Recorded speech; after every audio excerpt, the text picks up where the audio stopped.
Mi madre me robó $6.5 para mantener a sus hijastros mimados, la eché de mi casa y no fui a su boda. Pero años después, volvió suplicando cuando su esposo la dejó arruinada y sola. Tengo 24 años, trabajo en marketing para una empresa de tecnología educativa en el Medio Oeste, y la verdad es que necesito contar esta historia porque lo que mi madre me hizo básicamente destruyó nuestra relación durante años, y ahora que está intentando volver a mi vida, no sé qué hacer. Supongo que debería empezar desde el principio, o al menos desde cuando todo empezó a irse al carajo, que fue cuando yo tenía como 16 años, y mi mamá, Cheryl, conoció a Philip. No es que nuestra vida fuera perfecta antes de eso, ya sabes, éramos solo nosotras dos, después de que mi papá murió cuando yo tenía 8 años, pero era nuestra vida y funcionaba.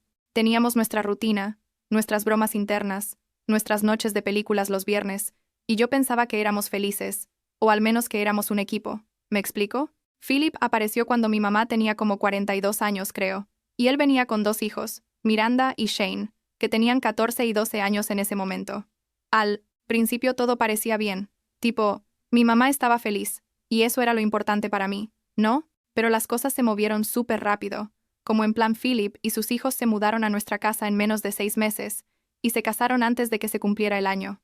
Yo estaba en esa edad rara donde ya no eres niña pero tampoco adulta, así que intentaba ser comprensiva, y darle su espacio a mi mamá para ser feliz, pero mirando hacia atrás, debía haber visto las señales rojas desde el inicio. Philip no trabajaba, o sea, literalmente, no tenía empleo cuando conoció a mi mamá.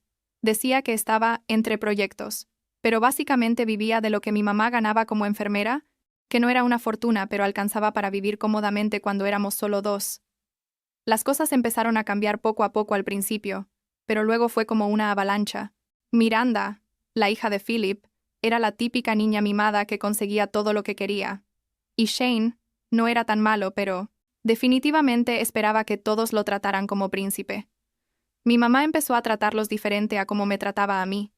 Y cuando digo diferente, quiero decir que ellos conseguían absolutamente todo, mientras yo de repente me convertí en la que tenía que entender y ser madura, porque era mayor. Recuerdo perfectamente cuando Miranda cumplió 16 años, básicamente 2 meses después de que yo cumpliera los míos. Ella tuvo esta fiesta gigante, tipo con DJ, decoraciones profesionales, vestido nuevo de no sé cuántos cientos de dólares, y mi mamá gastó fácil como $3,000 en eso. Para mi cumpleaños, literal 1 mes y medio antes, me regaló un juego de toallas. Toallas. Y cuando le pregunté tipo, ¿qué onda con eso?, me dijo que yo ya tenía 16 y necesitaba empezar a pensar en cosas prácticas para cuando me fuera a la universidad. ¿Puedes creerlo? Me regaló toallas mientras planeaba una fiesta de quinceañera tardía para Miranda que costaba más que mi fondo universitario completo en ese momento. Pero espera, porque se pone peor. Como a los 6 meses de que se casaran, mi mamá decidió que Miranda necesitaba más espacio para estudiar, ya sabes, porque aparentemente era súper dedicada a la escuela, aunque sus calificaciones eran mediocres en el mejor de los casos. Entonces mi mamá convirtió mi habitación, donde había vivido desde que tenía memoria, en un estudio para Miranda. Me mudaron al cuartito de huéspedes, que básicamente era del tamaño de un closet.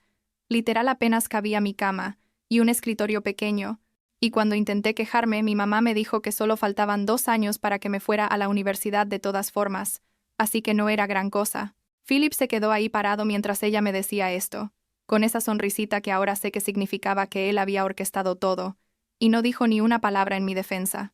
Creo que ese fue el momento en que empecé a odiar no solo a Philip, sino también a mi mamá, por permitir todo esto. Durante los siguientes 2 años trabajé en una tienda de ropa los fines de semana y algunos días después de la escuela, ahorrando cada centavo que podía para mi fondo universitario. Mi abuela paterna, que Dios la tenga en su gloria, me había dejado como $5,000 cuando murió, y estaba en una cuenta de ahorros que mi mamá controlaba hasta que yo cumpliera 18, y yo había agregado como 1,500 más trabajando. No era mucho, lo sé, pero era mío. ¿Sabes? Era mi escape, mi futuro. Mi manera de salir de esa casa donde claramente ya no era bienvenida. Soñaba con ir a la universidad estatal, estudiar marketing o comunicaciones, tener mi propia vida lejos de Philip y sus hijos mimados. Mi prima Erika, que es como 10 años mayor que yo, siempre me decía que aguantara, que solo faltaba poco tiempo, que una vez que estuviera en la universidad todo sería diferente. Cumplí 18 en marzo de mi último año de preparatoria, Y una de las primeras cosas que hice fue intentar acceder a mi cuenta de ahorros para empezar a ver cómo iba a pagar la universidad. Había sido aceptada en la universidad estatal con una pequeña beca, pero necesitaba ese dinero para cubrir el resto. Fui al banco un sábado por la mañana, súper emocionada porque finalmente iba a tener control total sobre mi dinero, y cuando le pedí a la cajera que me mostrara mi saldo, se puso pálida. Me dijo que esperara un momento, y llamó al gerente. Y ahí fue cuando empecé a sentir que algo andaba muy mal. El gerente me llevó a su oficina y me mostró el historial de la cuenta, y la cuenta estaba en cero, completamente vacía.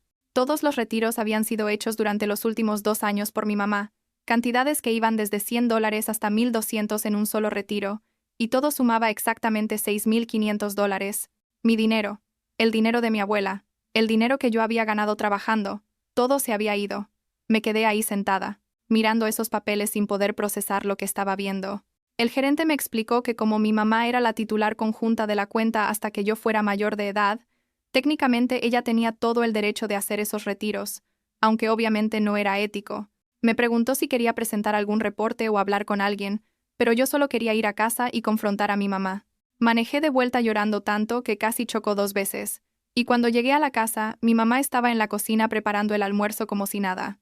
Philip estaba en la sala viendo televisión.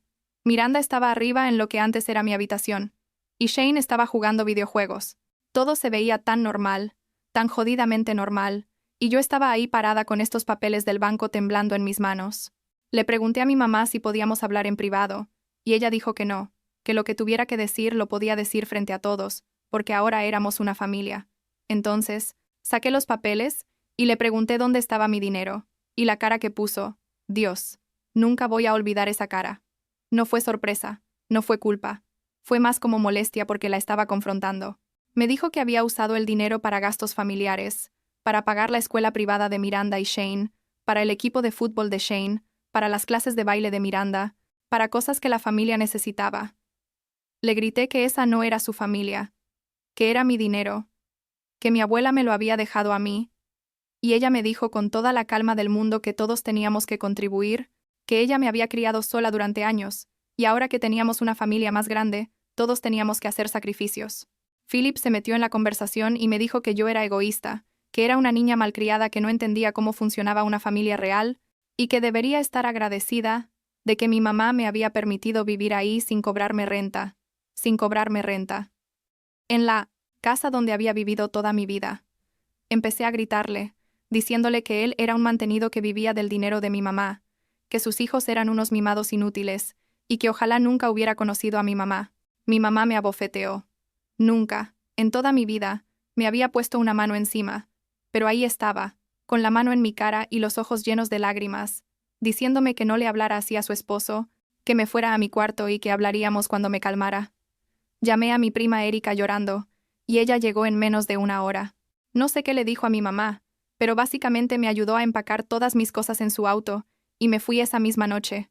Erika vivía en un apartamento de una habitación como a 30 minutos de ahí, y me dejó dormir en su sofá todo el tiempo que necesitara. Los siguientes meses fueron los más difíciles de mi vida. La verdad, me gradué de la preparatoria, pero mi mamá no fue a la ceremonia.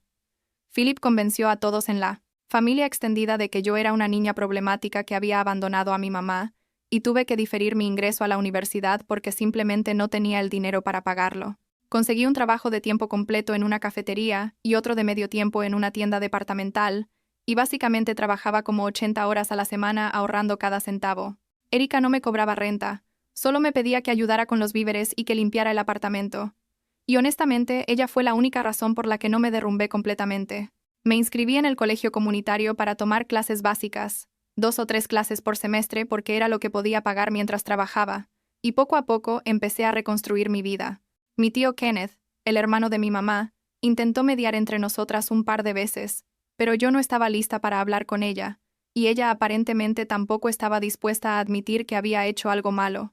Pasaron como 2 años. Así, trabajando sin parar, yendo a clases, ahorrando. No voy a mentir. Había días en que estaba tan cansada que lloraba en el carro antes de entrar a mi turno, días en que veía a otras chicas de mi edad en el campus, con sus padres visitándolas o ayudándolas a mudarse, y sentía esta rabia que me quemaba por dentro. Pero también había días buenos, como cuando saqué mi primera A en una clase de marketing y me di cuenta de que realmente era buena en esto, o cuando finalmente ahorré suficiente para mudarme a un apartamento compartido más cerca de mi trabajo y del colegio. Cuando cumplí 20 años tenía suficiente dinero ahorrado y suficientes créditos para transferirme a la universidad estatal. Y aunque tenía que seguir trabajando 2 empleos, al menos estaba en el camino que siempre había querido. La universidad fue difícil, pero también liberadora. ¿Sabes? Estaba construyendo una vida que era completamente mía, sin Philip diciéndome que era egoísta, sin mi mamá, eligiendo a sus hijastros sobre mí. Conocí gente increíble, tuve profesores que realmente creían en mí, y descubrí que era bastante buena en marketing digital y redes sociales. Me gradué cuando tenía 23 años, un poco más tarde que mis compañeros pero con cero deuda estudiantil porque había pagado todo yo misma, y conseguí un trabajo en esta empresa de tecnología educativa donde ahora trabajo. No es Google, ni nada así. Pero pagan bien. Tengo beneficios. Y por primera vez en mi vida adulta tengo estabilidad financiera real.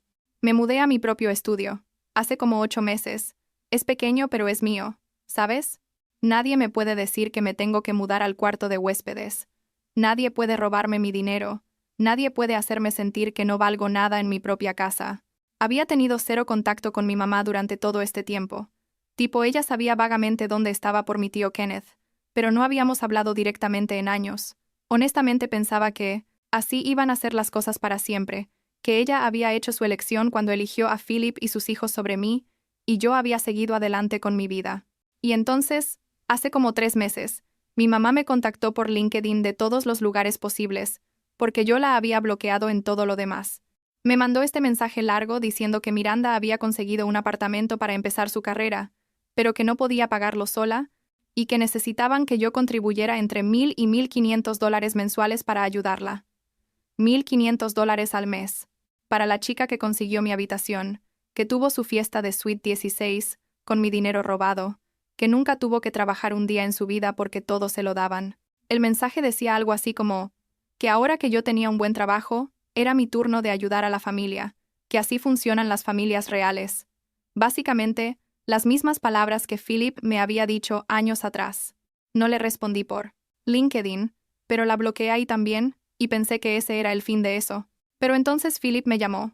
No sé cómo consiguió mi número, pero aparentemente, mi tío Kenneth se lo había dado pensando que quería disculparse o algo. Philip me llamó y básicamente me intimidó por teléfono durante 20 minutos, diciéndome que era mi responsabilidad ayudar a Miranda, que mi mamá me había criado sola, y ahora yo le debía, que si realmente amaba a mi mamá, haría este sacrificio por ella. Le dejé hablar todo lo que quiso, y cuando terminó, le dije muy calmadamente que no, que Miranda no era mi responsabilidad, que yo no le debía nada a nadie, y que si volvía a contactarme llamaría a la policía. Me dijo que era una perra desagradecida, y que mi mamá se merecía algo mejor que una hija como yo, y yo le dije que mi mamá se merecía exactamente lo que consiguió cuando me robó $6,500 para mantener a su nueva familia.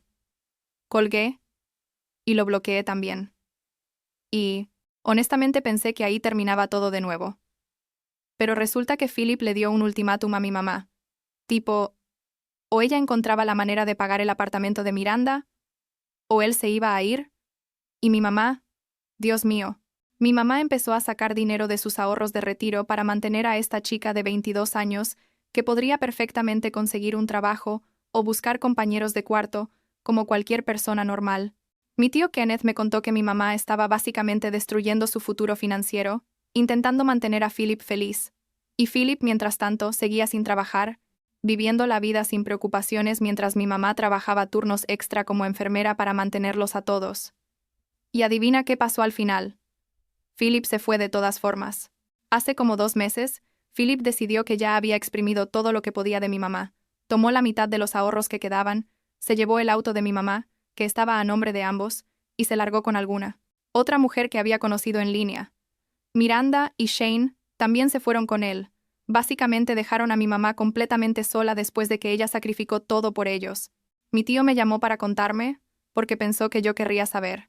Y honestamente, no sentí nada al principio. Tipo, era lo que ella se merecía, ¿no? Había elegido a esa gente sobre mí. Había robado mi dinero para ellos. Me había echado de mi casa por ellos. Y ahora estaba pagando las consecuencias. Pero entonces mi mamá me contactó directamente. Esta vez por email porque aparentemente mi tío le dio mi dirección. El email era largo y básicamente era una disculpa, diciéndome que tenía razón sobre todo, que Philip la había manipulado, que se arrepentía de haber tomado mi dinero, que se arrepentía de haberme elegido a él sobre mí, que se arrepentía de todo. Decía que había sido una tonta, que Philip le había hecho creer que si ella no hacía todo por sus hijos, él se iba a ir, y que había tenido tanto miedo de estar sola después de la muerte de mi papá, que había dejado que él la controlara completamente. Me pedía que nos viéramos, que solo quería hablar, que entendería si yo decía que no, pero que por favor lo considerara. No le respondí por 2 semanas. Cada vez que abría el email leía las palabras y me enojaba de nuevo, porque ¿dónde estaban esas disculpas cuando yo tenía 18 años y lloraba en el banco? ¿Dónde estaban cuando me mudé al sofá de mi prima?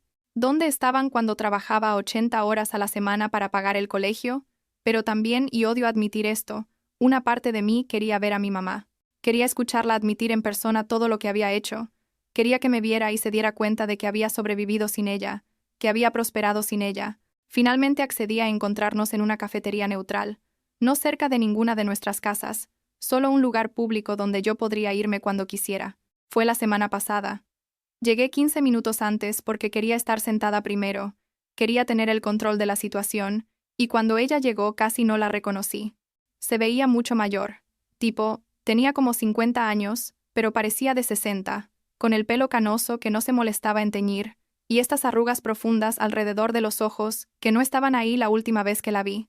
Se sentó frente a mí y empezó a llorar inmediatamente, y yo solo me quedé ahí sentada esperando a que se calmara porque no iba a consolarla. Definitivamente no. Me dijo todo lo que había dicho en el email, pero con más detalle. Me contó cómo Philip la había convencido poco a poco de que Miranda y Shane necesitaban más que yo porque yo era más fuerte e independiente, cómo él le había dicho que el dinero de mi abuela técnicamente era dinero familiar porque había pasado por ella primero, cómo la había hecho sentir, que si no hacía todo lo que él quería, él la iba a dejar, y ella iba a terminar sola otra vez. Me dijo que se arrepentía cada día de haberme abofeteado, que esa imagen la perseguía, que sabía que había perdido a su única hija real por un hombre que nunca la había amado realmente. Me ofreció pagarme de vuelta los $6,500 aunque le tomara años. Me dijo que quería intentar reconstruir nuestra relación si yo estaba dispuesta. La verdad es que no sé qué sentir. Una parte de mí quiere perdonarla porque al final es mi mamá, y obviamente Philip la manipuló y la usó igual que a mí, pero otra parte de mí, la parte que pasó años sintiéndose no deseada y traicionada, no está segura de poder superar eso. Le dije que necesitaba tiempo para pensar, que no podía simplemente fingir que todo estaba bien después de 6 años de no tener madre, y ella dijo que entendía, que esperaría todo el tiempo que yo necesitara. No sé si algún día voy a poder tener una relación real con ella otra vez, o si solo va a hacer esta cosa, incómoda donde hablamos ocasionalmente, pero nunca somos realmente cercanas de nuevo. Por ahora estoy enfocándome en mi vida, en mi trabajo, en mis amigos, en las cosas que construí por mí misma cuando nadie más estaba ahí para ayudarme. Mi prima Erika dice que está bien tomar mi tiempo, que no tengo que tomar ninguna decisión importante ahora, y creo que tiene razón. No le debo a mi mamá nada. Y si decido darle otra oportunidad, va a ser porque yo quiero, no porque ella lo necesite, o porque alguien más piense que debería. Ayer mi mamá me mandó otro email preguntando si podíamos volver a vernos el próximo mes, y todavía no le he respondido. Supongo que esa es mi respuesta por ahora, ¿no? No sé qué va a pasar, pero sé que esta vez las cosas van a ser en mis términos, o no van a ser de ninguna manera.